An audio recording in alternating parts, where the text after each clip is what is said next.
Hello and welcome. I'm Maria Sanfilippo, editor of New Review of Film and Television Studies. Thank you for tuning in for our podcast episode featuring Maria Flood, senior lecturer in world cinema at the University of Liverpool, and author of the new book Moonlight, Screening Black Queer Youth, published as part of Routledge's Cinema and Youth Culture series. Dr. Flood is joined in conversation by Victor Evans, assistant professor of communication at Seattle University, as well as a filmmaker and author whose documentaries and writing focus on LGBTQ images in media. Doctors Flood and Evans spoke via Zoom in June 2022, and their discussion touches on many of the rich aspects of Barry Jenkins' 2016 Academy Award-winning film. I hope you'll enjoy it and that you'll spread the word about this and all the other free content we've created and feature on our blog. Check us out at nrftsjournal.org and follow us on Twitter and Instagram. Look for our handle NRFTS Journal. Now, without further ado, I'll turn the mic over to Maria Flood and Victor Evans. Hi, everyone. Welcome. I have the pleasure today of being here with Dr. Maria Flood, who just recently wrote a book entitled Moonlight, Screening Black Queer Youth. So, Maria, can you tell us a little bit about yourself? Hi, Victor. Thanks for being here. I'm a senior lecturer in film studies at the University of Liverpool in the UK. This book on Moonlight came out last September. So it was a pandemic baby book. And I'm really excited by this opportunity to share it with audiences in the US. So, we've got a little bit of coverage in the UK, but obviously it's really important to me to share my love of this film really with folks over there. Oh, that's great. Well, guess I should introduce myself. My name is Dr. Victor Evans. I'm an assistant professor at Seattle University.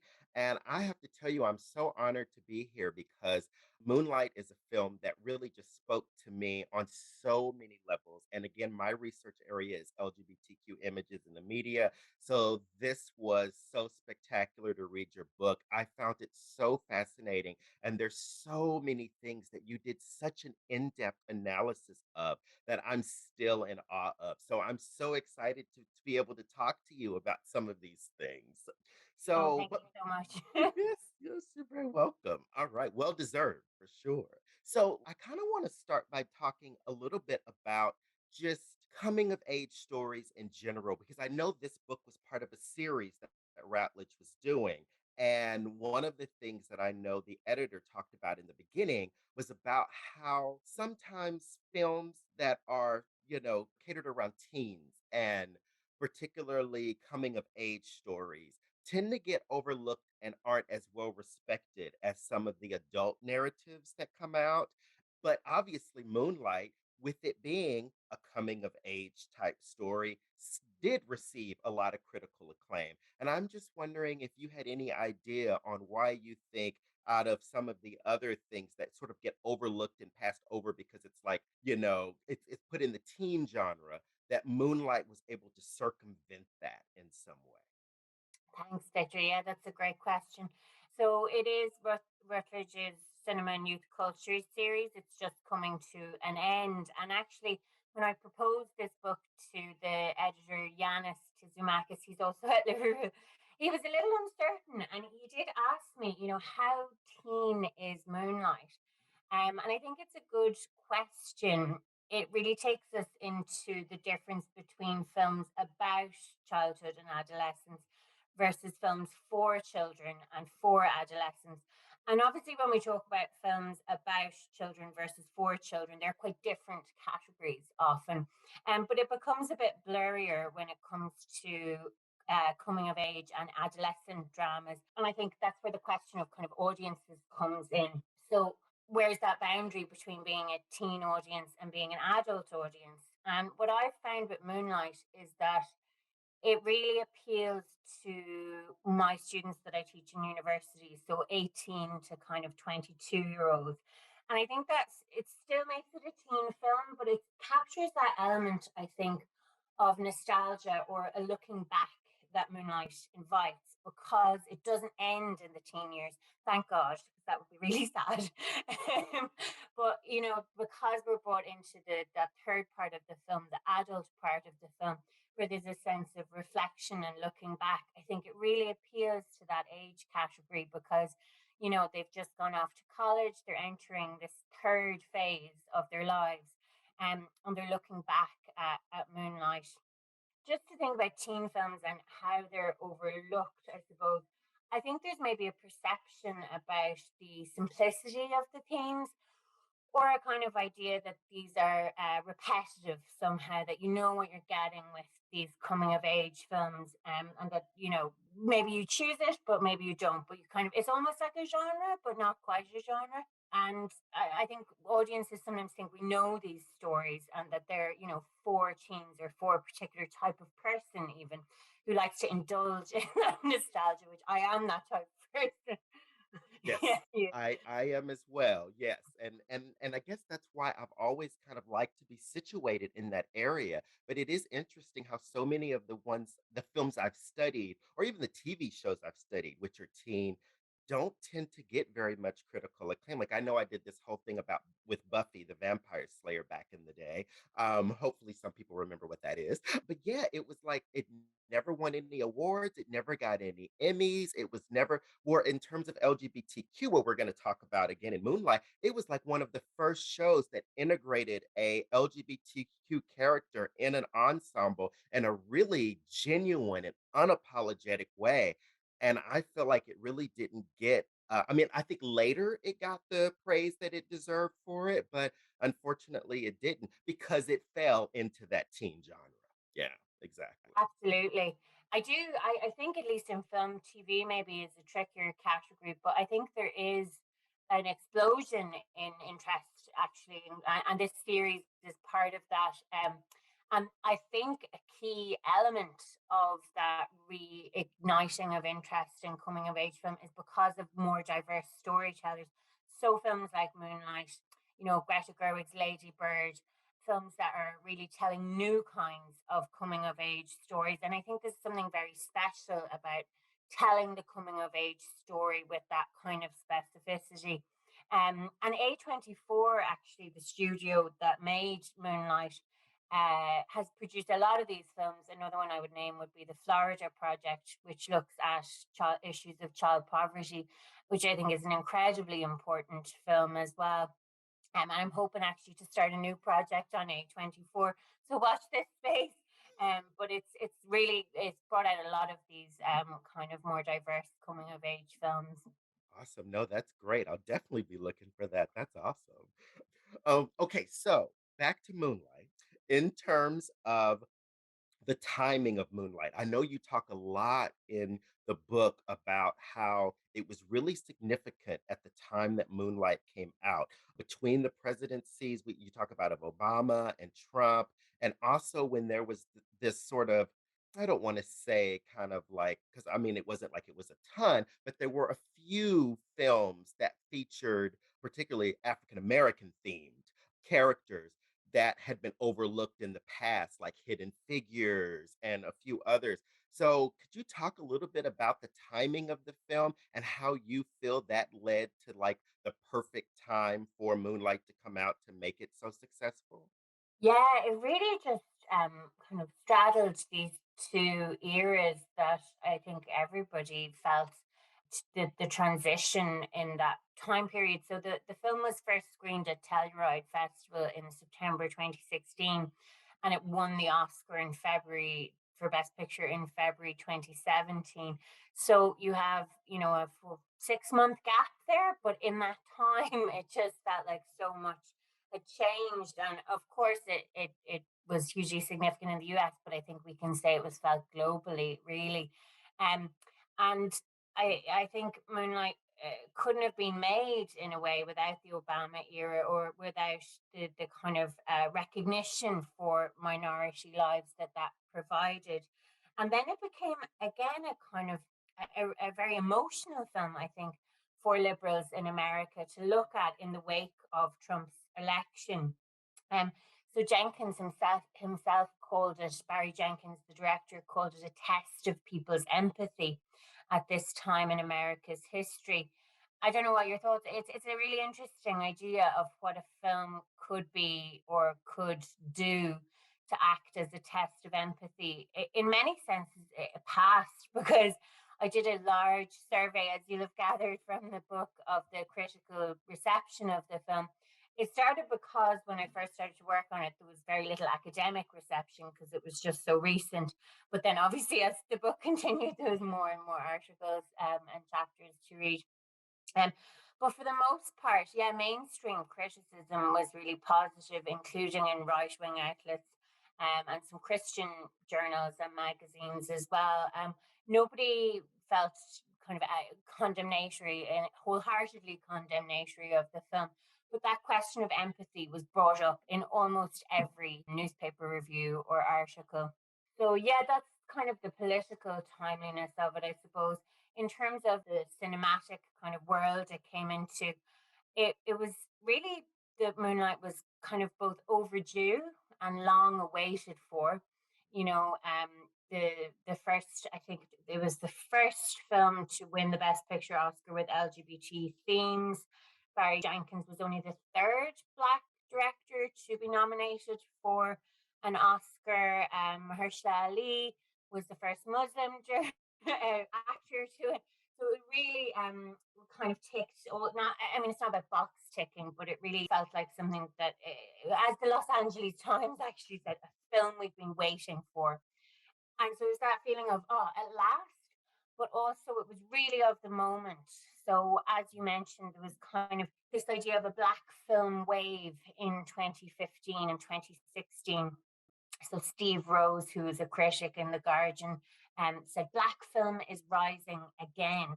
So what he means by this again is he's referring to black exploitation in the 70s and also the new black realism of the 90s, which we'll probably come on to talk about. But I suppose I'd be interested to hear your thoughts. You know, this idea of black film waves is itself kind of inherently problematic because it implies that there's just these moments of creativity. And is it really just moments of creativity or moments of mainstream, white critical recognition? Um, and Ed Guerrero, the kind of expansive critic of Black American film, talks about how these waves often come about when Hollywood is struggling because Black films are made cheaply. And 2015 was a bad year. It was called the year of the Hollywood flop. So, yeah, I'm interested to hear your thoughts, Victor, on these kind of this idea of waves and as if no films are produced unless kind of mainstream film critics declare them to be significant, and Yeah. whether, the wave has continued. Exactly. And yeah, and you know what? That's what I really found so fascinating about as you were talking about this black exploitation films in the 70s and then the black realism films of the 90s, which had to do a lot with gang, drugs, particularly in urban neighborhoods. My thought always with that, as you talked about it, and I think you said it just right, is that it's when Hollywood isn't doing well, right? When they're not doing well and they need a quick way they think that they can make money because I sort of feel like at the end of the day, it's a business, right? They're in it in order to make a profit, and however they can do it and whoever they have to exploit for lack of a better term in order to get that funding is what they will do. And I feel like we've seen that wave sort of happen. And I'm sort of curious what you think is that I sort of thought that there was this sort of wave when Moonlight came out, but then it sort of, I feel like, stalled a little bit. And I haven't seen it continue. And I don't know if that has to do with COVID or if there's some other things that have been at play, but I am kind of curious, like, when is that? I mean, I hate the fact that we even have to talk about it as cycles, right? Because it should be something that should just be there all the time. But of course, that's not the reality. But like, where is this next wave where we're going to get this, more content, particularly, African American content or Black content, but what about LGBTQ content or African American LGBT content or Black, you know what I mean? It's just like we're still, I think, long overdue for those types of films. And Moonlight, I was hoping was going to start this trend, and it really just sort of started it. It was loved and praised, and then I feel like that it just kind of like didn't necessarily end. I still it continued in some areas, but not within the mainstream. Yeah, and I think Moonlight. I think you're exactly right. Um, Moonlight was or is not unique, but particular in that it really encompasses kind of both mainstream audiences, but also certainly feeds into art house audiences as well. And that's the type of content I think we're missing. We have kind of diverse representation in a lot of mainstream Hollywood films, but they're not necessarily telling the stories of those communities. They're big budget franchises or kind of a lot of genre stuff, whereas Moonlight was of course grounded in the specifics of these lives. I mean, I do wonder, has a lot of this kind of content moved to TV? Problematic to a certain extent because TV doesn't always get the recognition that it probably deserves in terms of a kind of art form. Although I think that's changing, with the rise of the showrunner as auteur kind of figure. I think that is changing, but I think it is deeply problematic that actually these films aren't getting funded in Hollywood. And you could say there was a kind of backlash, I think, was it 2018 or 2019 when all the best picture nominees, it was like the Joker, the Irishman, I think it was another, was it a Coen brothers, so it was all white male directors, and then it seemed to go back again. You had Parasite, and then last year was Nomadland. But at the same time, now this could be the pandemic, but as you have, these films made by more diverse filmmakers, you have the category of the Oscars and the validity of the Oscars being questioned altogether. Are Oscars really a measure of value? Now that's a good question, but why are you only asking it when diverse directors and artists are suddenly being rewarded? So yeah, I think it is an ongoing kind of issue. And I think you bring up such a good point about television because I don't know about you, but in my research, television is just exploding in terms of diversity and inclusion on all areas, it seems. And to me, it's such a striking difference when you don't see that in the film industry as well. Like I could count, I mean, I could just run down the list of now of like queer people of color, characters on television shows. I mean, almost every show, just about has some sort of, but then movies, you're hard pressed, unless you're going to the indie or the art house films to even find a film that has, an LGBTQ character, like you said, who's not just, kind of, thrown in as I don't want to say a token, but just kind of like an ancillary kind of like character. Like you said, very much unlike Moonlight, which was very much grounded in telling that story. But instead, they're just there, but their stories aren't being told. And even that's hard to find. I think GLAAD just did a study. They do a studio responsibility index, which I'm sure you're aware of. And like, even with the pandemics, there weren't as many films made, but still of the films made, like only a small percentage of them even had any type of LGBTQ representation at all, less long people of color, LGBT people of color within it. And it's just such this dearth. And then here we're exploding on TV. I just find that to be such a dichotomy right Absolutely. And it has been maybe for a while. I've been watching Star Trek, the original series again, and it was lauded as this wonderfully diverse show. Now, when you look at it, you're like, all the main characters are middle-aged white men, but like, there's a hurrah, now. that was Right. progressive for TV and film at that time.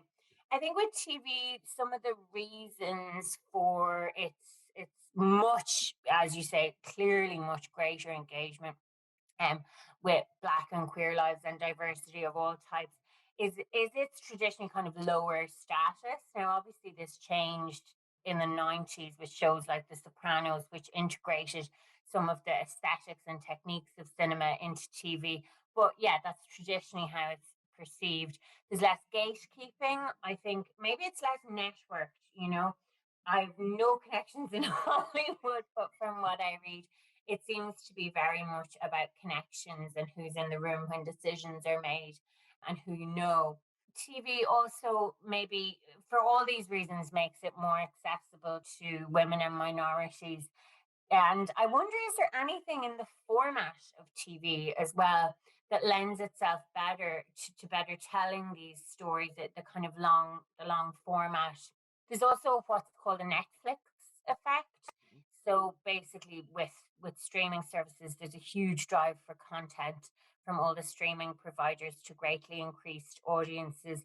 So you have people, you know, an explosion of watching. As we all know, you know, where you used to watch maybe 2 shows a night, it can go to 4 or 5, 6. There's more devices to watch things on, and people are investing more time in watching TV. So there's just more money available, and the kind of streaming services are willing to take more risks than the studios.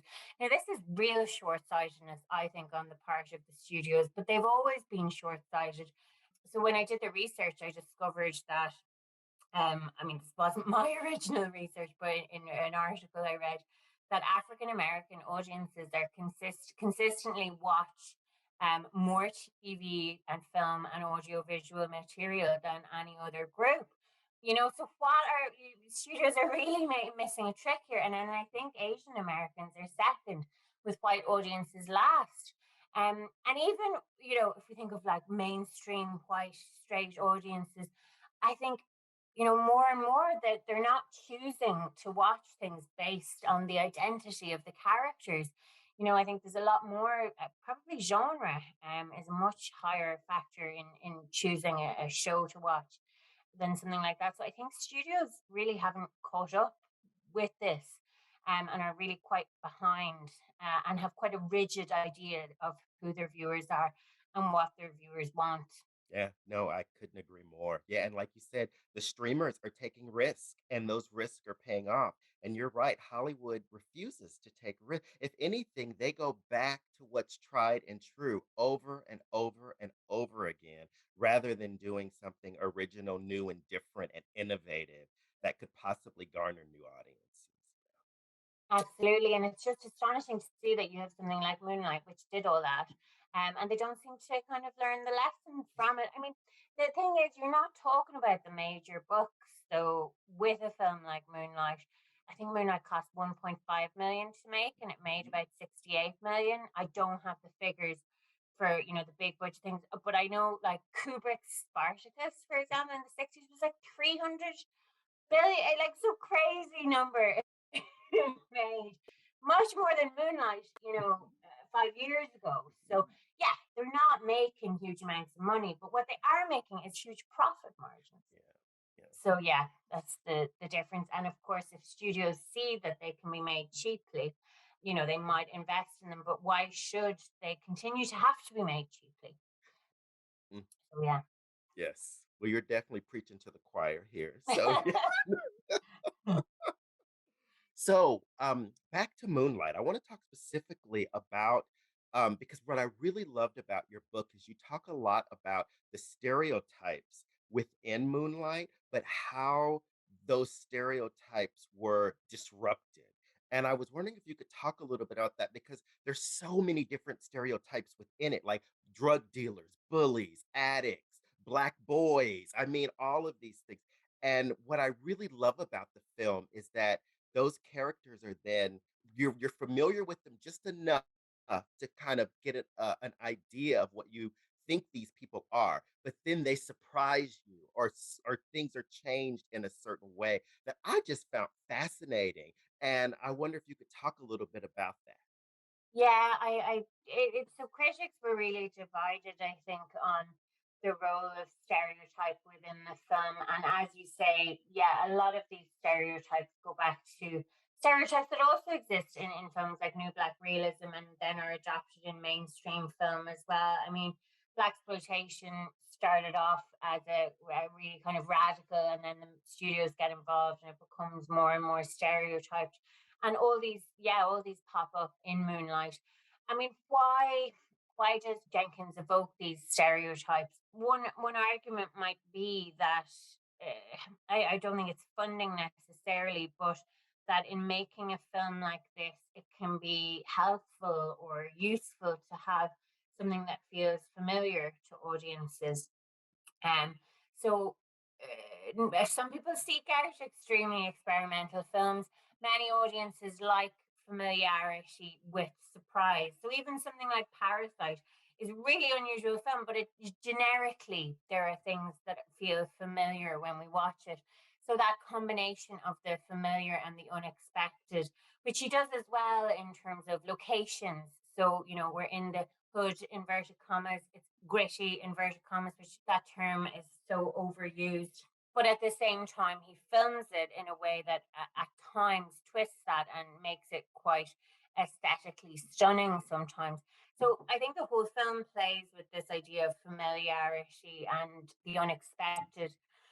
How does he disrupt these stereotypes? I think it's different ways for different characters, but I guess in terms of Chiron, and actually maybe Juan as well, is this play between the interior and the exterior that is one of the things that I love most about the film.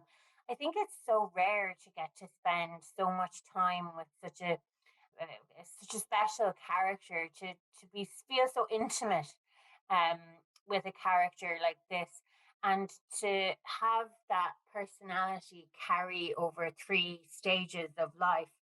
And so, even though the actors look quite different, Jenkins says he picked them because of their eyes and a particular look. And that really speaks to the significance he places on interiority. So, a lot of the kind of new black realist films were really politically engaged and brilliant at the time, but they were quite didactic, so they really show problems. There's that line from Boys in the Hood where Joe Boy says, they don't know or they don't show what's going on in the hood. And that's the lesson kind of the film. And Furious, the character in that, played by Lawrence Fishburne, isn't it? He gives these speeches and stuff. And Moonlight doesn't do that, I think, because it couldn't do that and still maintain this focus on Chiron's interior life. And I think another way that he undoes these stereotypes is showing the full arc of a youthful life. Right? So sort of full, the tagline of the film says this is the story of a lifetime, but it's not really. It's, the first 30 years maybe. But I think it's so important that the film begins in childhood, and not just with a few scenes like we get in other films, but it might be the shortest section in the film, but certainly it has many of the most iconic moments. So the swimming scene, the football scene. And I think that's really important that it begins there, because everything we see afterwards is colored by that.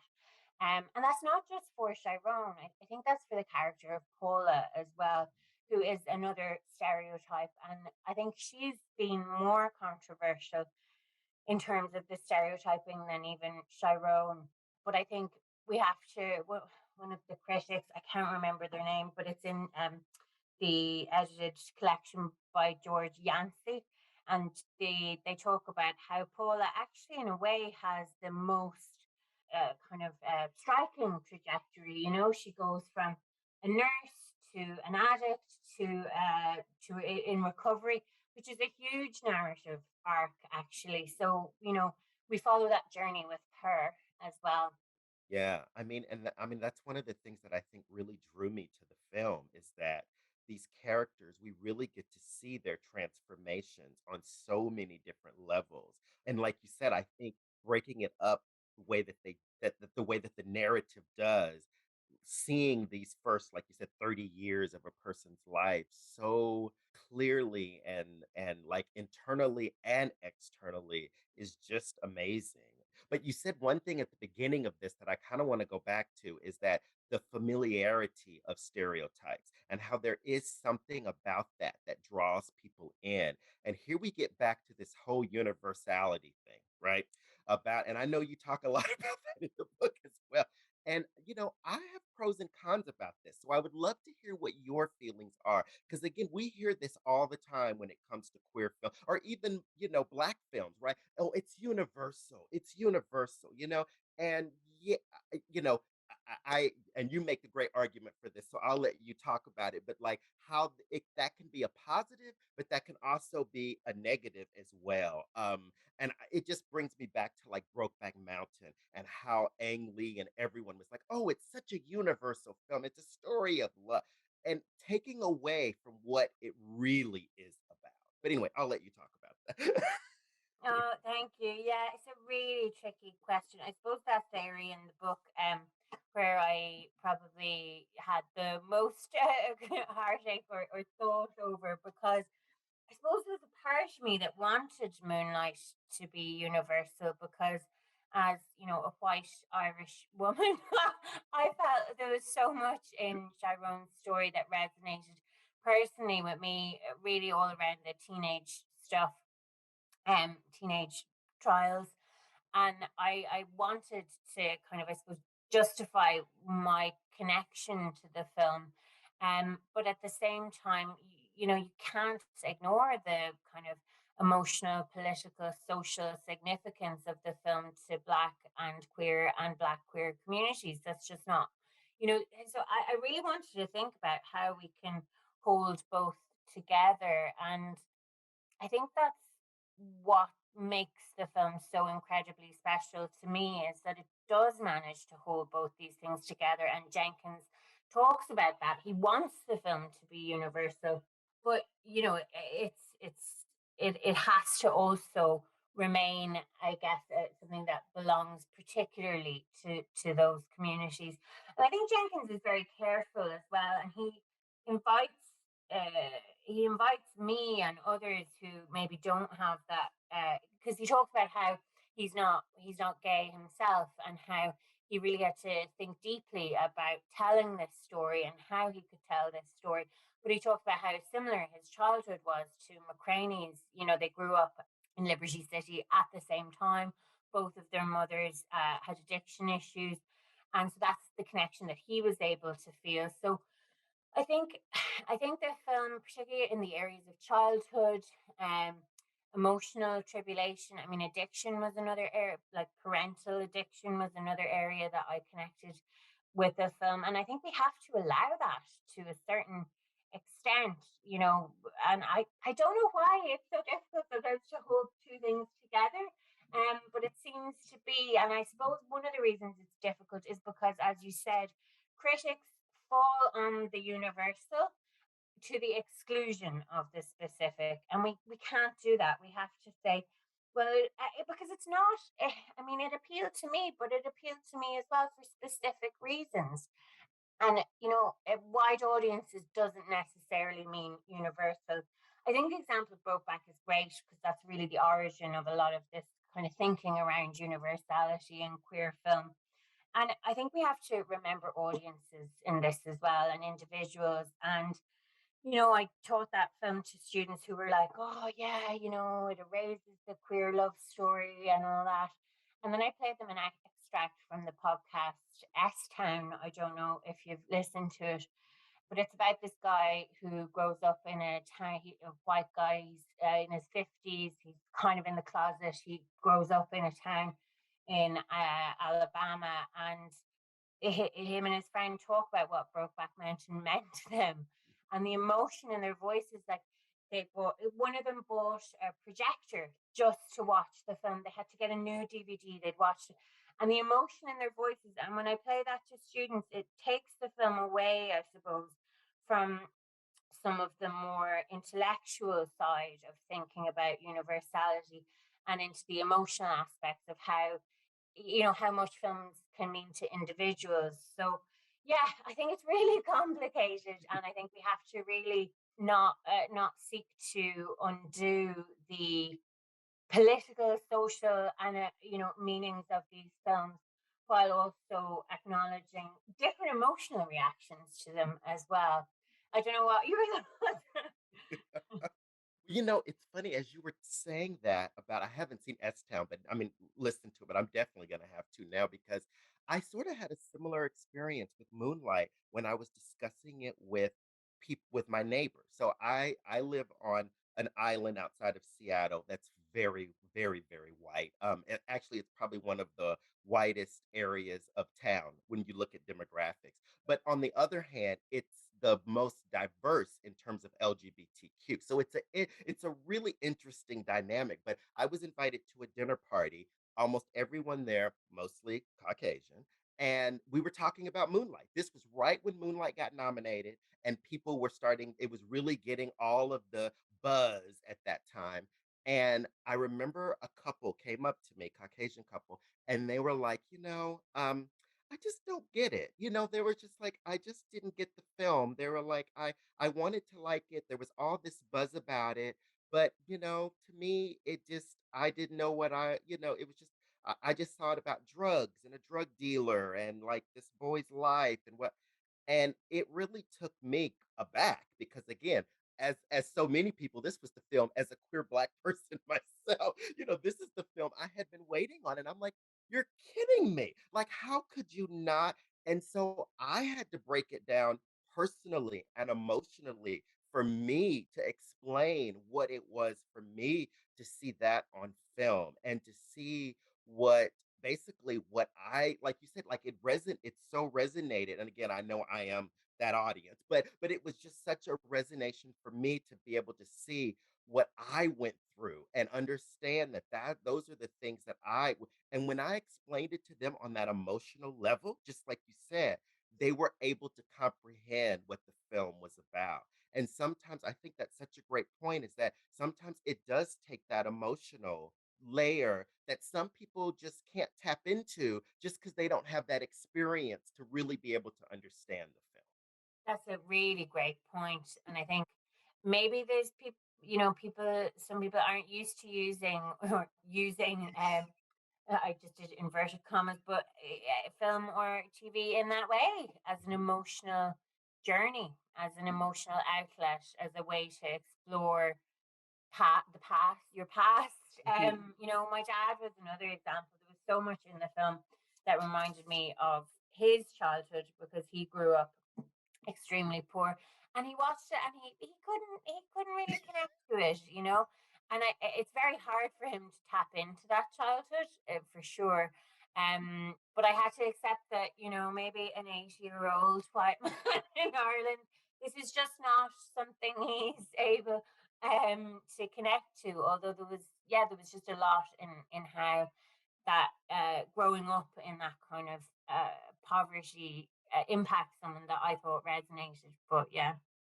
Uh, Oh, well, while we're on, I know, and I know we could do a whole podcast on this topic, but this is one that's so fascinating to me. And while we are talking about universality and about, what kind of film Moonlight is, there's this whole debate about the queer film versus the LGBTQ film. And I have to tell you, I just did a grant, as a matter of fact, I just wrote a grant where I'm doing a Okay. book on new queer cinema. And I I went through my office of sponsored projects at my university, and I had the hardest time trying to explain to them the difference. And by the time we were all said and done, and I wrote out the grant proposal, they were like, "We still don't get it." We still don't get it. So I feel like this is such a crucial thing right now in this area of queer studies and film and about what does constitute a queer film. What is an LGBTQ film? And is there a difference or are they synonymous? Yeah, I don't know that I can. If you can answer that, I mean, I thought this was such a fascinating area of the theory for me to look at, actually. And I suppose you can't really. I don't know. Would you agree? But I don't think it can be separated from the kind of gains in political gains, civil rights gains that we've seen over the last kind of 20 years, I guess, for the LGBT community. Some of those are under threat, of course. But the increasing visibility in film of LGBTQ film, which kind of moves it into the mainstream. But then there's also a loss, there's the loss of maybe the kind of radical potential. And I think Moonlight really became a nexus for that debate because I mean, I don't know if it's an age thing necessarily or a politics thing, but for some people, Moonlight was definitely a radical film, and definitely, within that category of queer cinema. Whereas for others, and I see this perspective very clearly, it is what I called in the book LGBT themed, just to distinguish it. But you do have that kind of the bullying, the in the closet, the coming of age story, a lot of the lack of sex, a lot of these tropes that were the beauty of the film as well, which is also critiqued in Call Me by Your Name.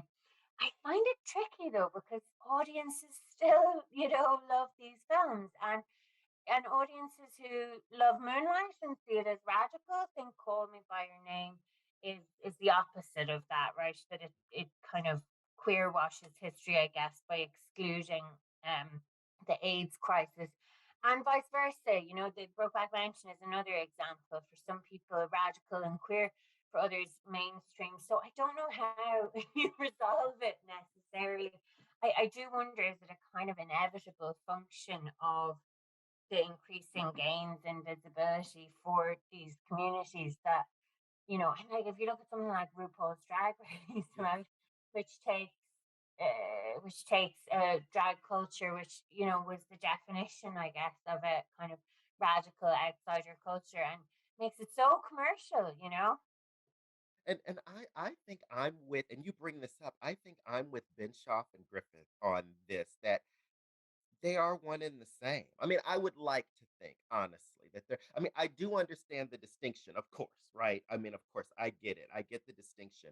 But I'm just wondering, have we evolved enough that maybe we don't need that distinction any longer? Is kind of where I tend to land. But I have noticed that it depends very much, like you said, on who you're talking to. And there's certain scholars that you do not mix those two. They are very different. They serve two very different functions, and they are definitely not one and the same. So yeah. Very different functions and very different audiences Mhm. as Yes. well. Hmm. Yeah. I mean, the critic who I loved the most on this, and I couldn't believe it when I found his work on queer, is E. Patrick Johnson, of course, and he writes about Moonlight so beautifully and defines it as queer. And queer, I guess I'll just explain a little bit. Is well, I love the term because we always said queer in Ireland, not to mean queer or gay, but just to mean strange, actually. But he talked about how his granny used to use it as well. Um, and so he uses queer as a kind of third term that escapes this kind of binary between LGBT themed and queer, and that actually acknowledges not only sexuality, or not even only race and sexuality, but also class, which I think is something that is often forgotten. And I love his work because he takes it back to the body, and he does describe how queer theory can sometimes feel quite disconnected from lived bodily experience, which was something I really found odd or difficult to reconcile when I began the book, because I was reading queer theory and I was reading critical race theory, both of which I really like. And one of the reasons I did the book was because I just wanted to know more. I did a postdoc in Cornell, and I hadn't really encountered these theories before, believe it or not. So it's just so fascinating. But they're so different in their approaches. Queer theory felt quite kind of the fluidity of identity, whereas critical race theory is really grounded in the body in many instances. And I really liked both approaches, and I think E. Patrick Johnson's work really brings them together in quite a beautiful way. And he would argue, and I obviously agree, that Moonlight does that as well, kind of brings these kind of three identities together, really, in a way that can't be separated, I think. Yeah, no, I completely agree. When I speak of Moonlight, I for sure call it a queer film. But you know what? I also called Bear Brokeback Mountain a queer film. So you know, I know, but I know there's a there's a colleague of mine who, ardently argues that Brokeback Mountain is queer, but Moonlight is not so much. oh Yeah, so it's really tricky to say, and it did come back a lot to this question of sex in the film. I don't know what, yeah, your thoughts on that. I think yes, I think it was in the question of kind of intimacy versus sex is the really tricky one to listen. I mean, I have to say, my students love that there's no explicit sex. They're like, oh, sex scenes in films, they're so cheesy. Like I hate watching them. I'm really glad they didn't do that. And it does, Moonlight does intimacy so well. And E. Patrick Johnson, talks about intimacy as the salve to the wound of poverty, which is such a beautiful phrase, that actually the kind of emotional wounds that we have are maybe best cured by the kind of intimacy they share at the end rather than just a sex scene. But then, of course, both together would be the hardest of all. Intimacy and sex. How to bring that together is maybe a problem that few people solve in a really beautiful way. But yeah, I don't know what your thoughts are on that. yeah, that was actually perfect because that was going to be my next question to you. Because a lot of people, one of the criticisms of Moonlight, particularly with audiences, is that they wanted more of a clear at the end of the film, sort of sexual something, know, between Kevin and Black, and which did not happen. But the funny thing is, personally, I felt the intimacy was so clear and palpable that I didn't feel like I needed it. But I thought it was so interesting how so many other people felt like they did. And I kind of wondered, is that because of the Hollywood ending? Is it because, or even I think of like the Hallmark chat, like everything always has to end with this kiss or this thing that shows that yes, we're going to be together. And because that wasn't there and it's not familiar to them and it's not the classic, sort of like Hollywood ending, they couldn't, it wasn't something that they felt like gave them closure. Yeah, I think it's really good to raise the fact that people did miss it. I David Bordwell, did a study and he found that 90 out of 100 films ended now in heterosexual kiss or Mhm. romance. But yeah, I think there's definitely a part of that, and I think that's part of Moonlight's status as kind of, we didn't talk about this, but how it's situated, recognized by Hollywood, obviously an example of African American cinema, but also Jenkins is greatly influenced by European and Hong Kong art house cinema, which of course favors the open ending. And there's really clear references to Truffaut at the end, the 400 blows. So that openness of the ending, I think we can see it in a kind of formal sense as well. It just feels like it would have been so hard to have that resolution in real life. Now, obviously, we don't want to kind of fall back on would that happen in reality, right? But Jenkins talks about how that admission at the end takes so much out of Chiron. Of course, it does, to admit you haven't been touched in so long, to admit that, and then to see him being touched, that's really powerful. And I actually spotted that the pose they hold at the end mimics an early image of Paula holding him. It's almost the same pose. And I thought there's a critic, is it Rosanna Bradley, who writes about how, the reconciliation with Paula allows Chiron to kind of take that leap, and go for that intimacy with Kevin. And I think it's a really lovely, I think she calls it a resolution of the feminine in the film, that it kind of circles back to Paula again and allows him to have that connection between a parental intimacy and then a potential future intimacy.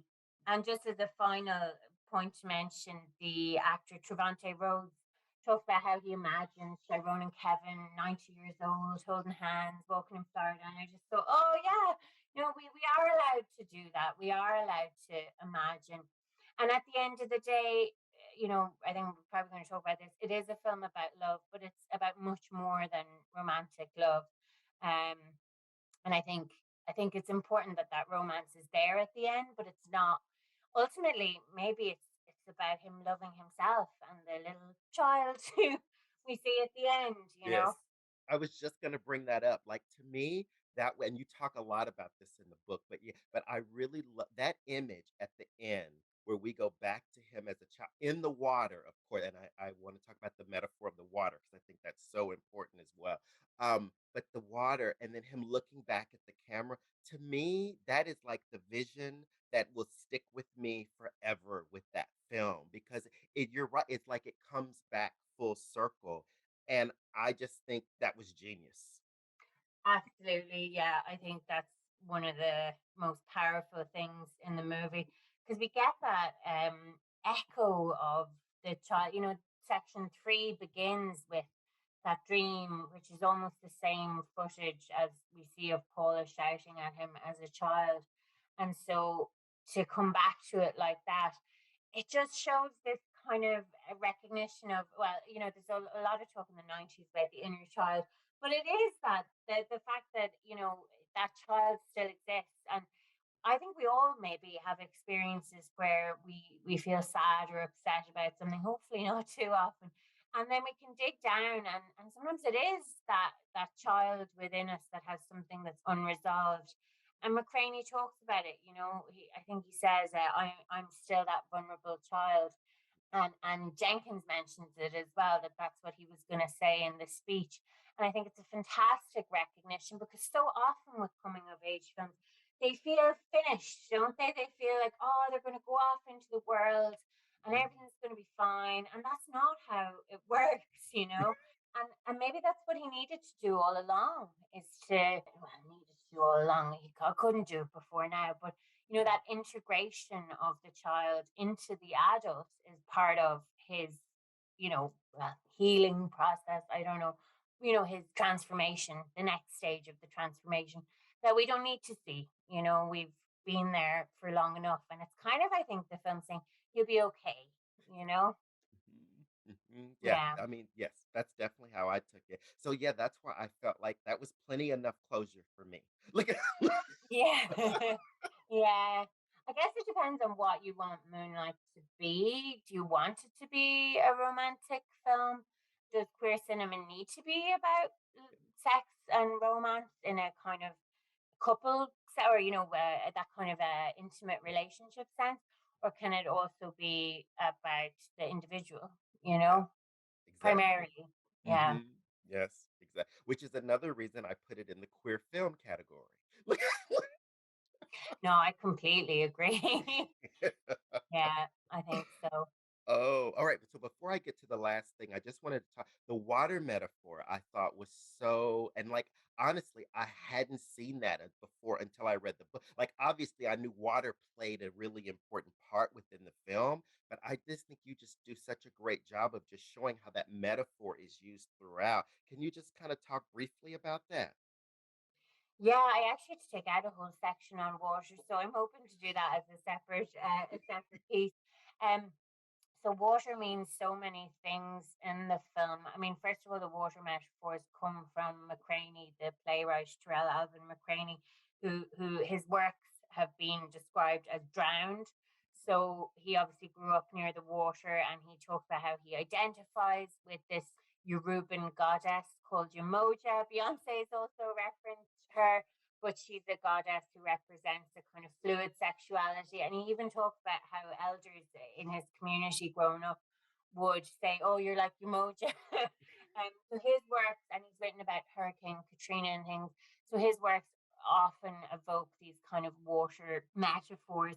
Obviously, water is transformation, but it's also threat.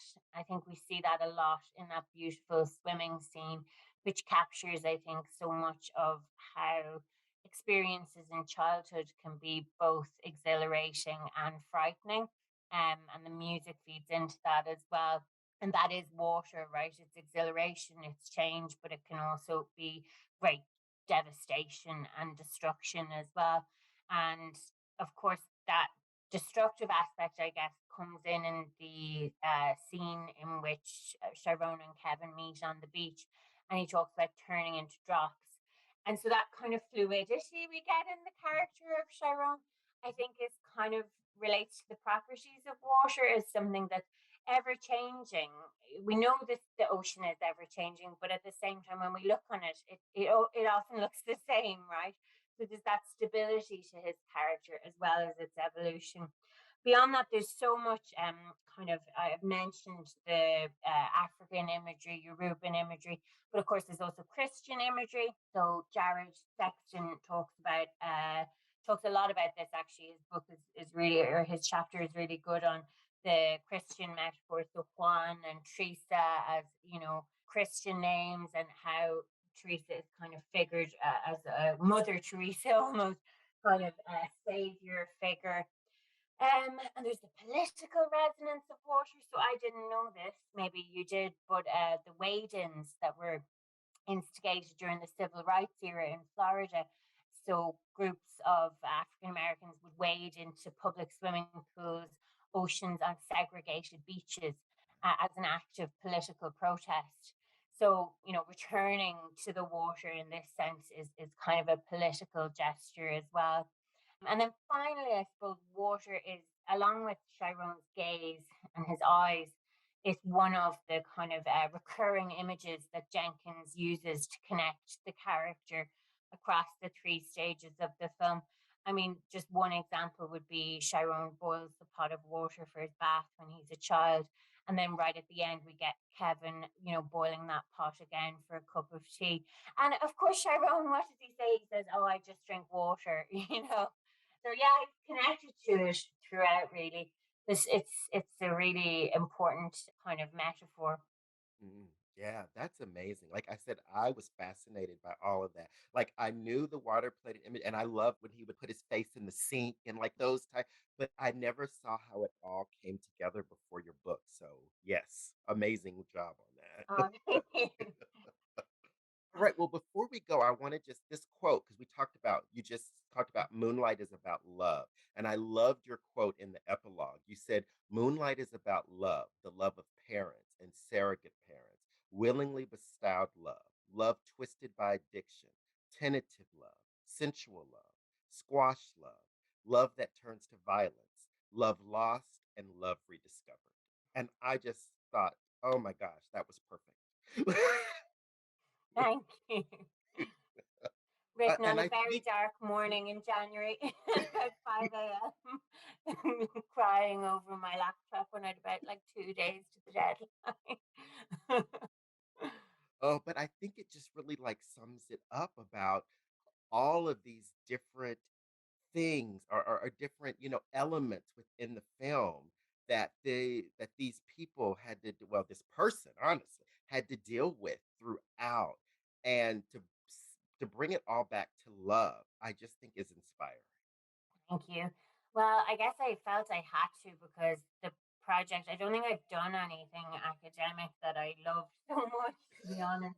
I can't believe I never got sick of the film.